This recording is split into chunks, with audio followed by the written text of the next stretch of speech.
Teman-teman tahu nggak, Pak Bas mengatakan kalau pulang itu ke IKN bukan ke Pulau Jawa atau ke daerah asal loh. Masih sama saya Dirana di sini. Assalamualaikum warahmatullahi wabarakatuh. Salam sejahtera dan salam budaya untuk kita semua. Hari ini teman-teman semua tanggal 3 Februari tahun 2026, saya Dirana hadir lagi dari Ibu Kota Nusantara, Ibu Kota kebanggaan kita semua. Yang nggak bangga ya udahlah ya, skip aja. Bercanda. Sebelum lanjut, seperti biasa, kita bacain pantun dulu.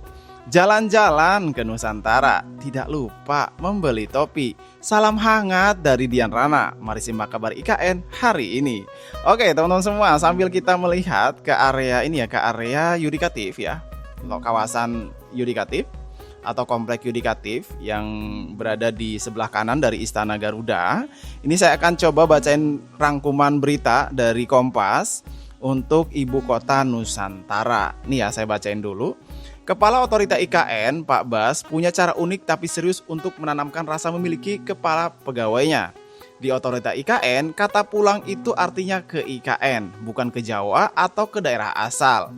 Kalau mau cuti ke kampung halaman itu disebut pergi, bukan pulang. Meski disampaikan sambil bercanda, pesannya itu jelas teman-teman. IKN diposisikan sebagai rumah, bukan sekedar tempat kerja sementara. Tuh ya, dari Pak Bas itu menekankan kalau ke IKN itu pulang ya, bukan pergi. Jadi kalau semua ke daerah asal itu pergi, sehingga kalau mau pulang ya ke IKN gitu ya, ditanamkan kalau IKN itu sebagai rumah kepada para pegawainya. Keren ya Pak Bas. Nah, ini juga ada tentang 16 kementerian dan lembaga siap masuk, hunian sudah beres. Tuh teman-teman ya, jadi di kawasan IKN huniannya itu udah selesai. Kan sekarang sudah masuk ke tahap 2.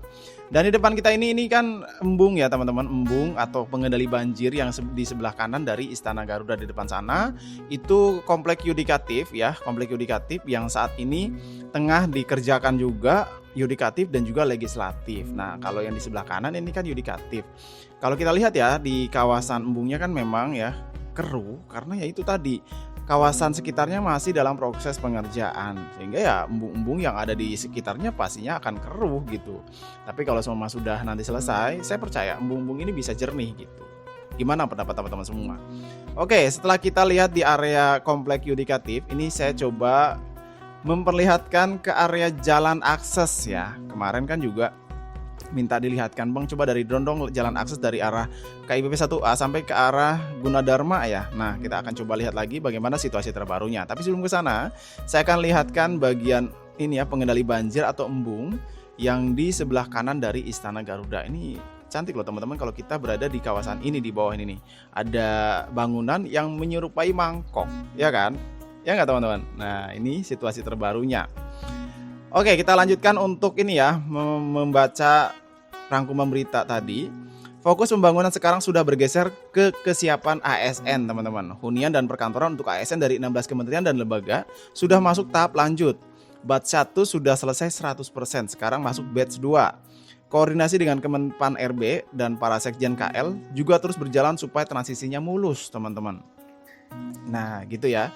Untuk kali ini sudah masuk batch 2 di 2026 ini. Apalagi nanti 2027 udah mulai tuh ya, mall udah pada dibangun. Ya kan teman-teman? Keren nggak tuh? Nah, ini situasi di kawasan jalan akses dari arah KIPP 1A sampai ke arah Gunadarma, dan di depan sana ada Istana Wapres ya. Ini kita bacain lagi rangkumannya. Istana Wakil Presiden tuntas 100% teman-teman. Istana Wapres di IKN juga sudah selesai secara fisik dengan siap PHO. Menariknya, Wapres Gibran sudah meninjau langsung dan merasa cocok, termasuk dalam fasilitas kolam renang ukuran Olimpik 50 meter. Sebanyak 50 staf Wapres sudah ditugaskan ke IKN, bahkan sebagian sudah menempati hunian ASN. Tuh, keren kan? Jadi saat ini ya, Istana Wapres informasinya itu sudah selesai 100%. Dan Wapres Gibran juga sudah cocok ya dengan desainnya, informasinya seperti itu. Dan di depan sana itu gedung-gedung tinggi itu adalah hunian ASN ya. Yang putih itu hunian ASN 1, yang tak tengah yang agak abu itu hunian ASN 4, dan yang ada selis coklat itu hunian ASN 2. Cakep kan? Dan ini jalannya ya, kondisi jalan dari arah KIPP 1A sampai ke arah KIPP 1C yang ada SMA Taruna Nusantara. Nah, ini situasi terbarunya teman-teman semua. Oke, kemarin juga kita sudah ada lihat di ini ya teman-teman, di SMA Taruna Nusantara. Yang belum nonton silahkan dicek video kemarin. Dan kali ini saya akan coba ngajak teman-teman semua untuk melihat di bagian jalan aksesnya. Dan juga ini perihal masjid ya, masjid. Kemarin ada yang nanya, Bang, itu masjid sudah buka untuk umum enggak sih? Nah, kalau yang saya baca di berita itu akan dibuka atau digunakan perdana untuk sholat ini ya, sholat tarawih. Jadi Masjid Nusantara itu nanti di sholat taraweh itu direncanakan akan digunakan ya. Jadi buat teman-teman semua yang mau merasakan perdana gitu sholat taraweh di IKN di Masjid Nusantara tuh ya, tanggal 17 berarti ya, tanggal 17 Februari ya. Nah, coba deh ya, kayaknya rame itu. Kayaknya menjadi catatan sejarah nantinya bahwa Masjid Nusantara digunakan perdana di tanggal ya, kalau semua puasa di tanggal 18 berarti tanggal 17 malam kan. Nah, di tanggal 17 malam tuh ya, cakep Masjid Nusantara. Dan itu dia teman-teman semua di bagian kampus Gunadarma yang saat ini ya berada di jalan akses ya, jalur utama nih ya.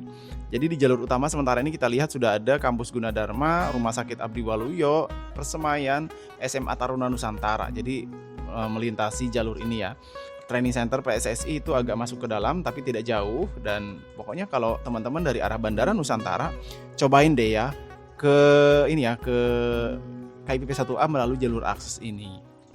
Nah, di depan kita ini Universitas Gunadarma ya, kampus Gunadarma yang nampaknya udah selesai di tower satunya. Kan di sini nanti akan ada 3 tower ya, 3 menara. Nah, ini yang menara pertama yang 6 lantai ya, 6 lantai, dan selanjutnya nanti informasinya itu akan ada tower lainnya itu sebanyak 12 lantai gitu teman-teman. Jadi yang sudah terbangun ini tower pertama nih ya, menara pertamanya gitu.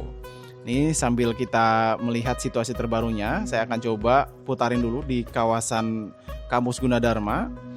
Sebelum mengakhiri video ini, jangan lupa buat teman-teman semua sebelum pergi tekan tombol subscribe ya, like-nya, loncengnya juga nyalain. Kita sama-sama melihat bagaimana situasi terbaru dari ibu kota Nusantara. Dan begini ya pantauan kita di kawasan tadi Yudikatif, terus jalan akses, dan juga tadi ya di gedung-gedung ASN, dan tadi informasi tentang Istana Wapres yang sudah tuntas 100%. Gimana? Cakep kan? Oke teman-teman semua, demikian aja ya video kali ini. Terima kasih sudah menyaksikan. Saya Diana pamit undur diri. Tapi sebentar, kita ke arah ini dulu yuk, ke arah training center kali ya. Kita ke arah training center sambil melihat bagaimana situasi di kawasan tersebut. Ini setelah dari Gunadarma ya, setelah dari Gunadarma. Jadi buat teman-teman semua jangan di skip dulu. Kita akan coba bergeser dari Gunadarma sampai ke arah training center PSSI. Dan begini ya untuk pantauan kita dari arah Gunadarma ke training center PSSI memang masih berupa ini ya, hutan.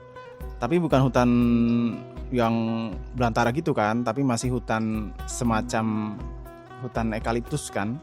Dan nampaknya eukaliptusnya sudah tidak ada gitu. Jadi sekarang tinggal mungkin nanti di sini akan ada pembangunan apa gitu ya. Ada yang tahu teman-teman ya di kawasan ini? Nah, di sini ini kan masih banyak kawasan-kawasan yang masih luas gitu, tempat pembangunan di kawasan ini.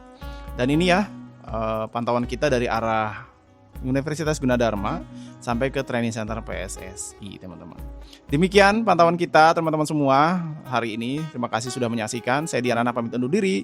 Wassalamualaikum warahmatullahi wabarakatuh.